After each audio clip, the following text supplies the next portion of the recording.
Hey everyone, welcome back to this Throwback Thursday episode of Running with Grace. Today I want to tell you a little story about Mile 82. For me and a lot of other athletes, Ironman Coeur in 2015 was as punishing a day as we hope to ever experience. It was forecast to be 105 with the heat index well above that. My time goals were an aggressive 14 hours, hopefully under 15 hours. Ultimate goal was just to finish the race in one piece. Those were my goals, at least until I hit mile 82. This was a bike aid station at the top of one of the higher climbs. I had started to experience some signs of heat stroke, so I pulled off to the side. I sat in the shade, I recovered for a little bit, and then I pulled into the bike aid station. I'm not the only one that describes the scene as carnage. At that point, there were only a couple of volunteers that were actually actively handing out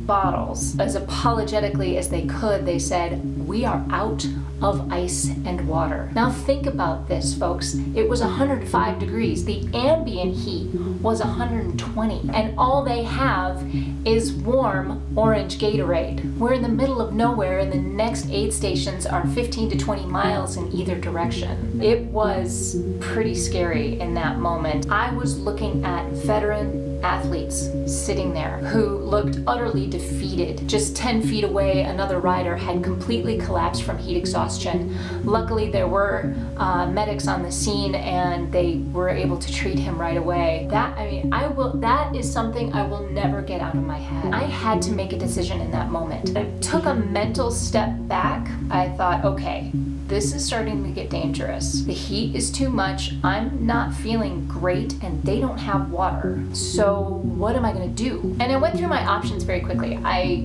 thought, okay, I could just call it. I could just call the sag wagon, have them take me home, and that's it, we're done. I thought, well, okay, I can sit here and wait it out. There's water and ice on the way.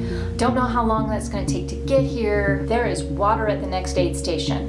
It's further from town, but it's the closest water. I'm gonna go that direction. Forget about the finish line. Just stop worrying about the finish line. Get to water. And I knew by that point that I had lost my first two time goals. There was no way I was gonna finish in 14 or 15 hours. And 17 hours was looking iffy at that point. I made the decision to get out to that next aid station. But before I did that, they have these little kiddie pools, the little blue kiddie pools, where they were keeping all of the ice and the water to keep everything cold.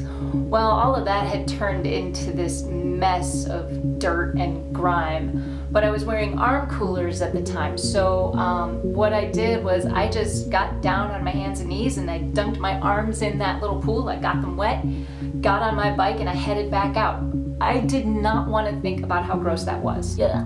But I'm glad I did it because it actually kept me a little cooler for the next 15 to 20 minutes. The decision I had made at that point was, this is not about the finish anymore. This is about getting to the next stage. Mile 82, for those of us that did that race, was a breaking point for a lot of athletes. I wouldn't say I was lucky. It feels like I was. It feels like I dodged a bullet that day, because I was able to finish. My coach and my friends have told me repeatedly that I did a smart race that day. I made a decision at mile 82 to change my plan from finish to just the next. And here's what I learned that day. You can have the best training season ever, but Mother Nature is the one in charge, and she will always have the upper hand. There are some things that are out of your control. You can do the best you can to control the things that are within that little bubble, but there's so much more out there that you can't control. I learned that day that being smart is better than being fast. I learned that while I may not meet the impossibly high expectations that I set for myself, I can still accomplish quite a bit. I did finish the race in 15 hours and 38 minutes. I learned that no matter what goals you have, you might actually have to change those goals mid-race. Being adaptable in a race situation is key to race day. But that's it for my Throwback Thursday story today. For all of you participants in the 2015 Ironman Coeur race, well done. No matter whether you finished or not, you showed up, you did it, it was hot. Our definition of hot has changed. We still get a nervous tick when we hear someone say, "Oh, we're out of ice."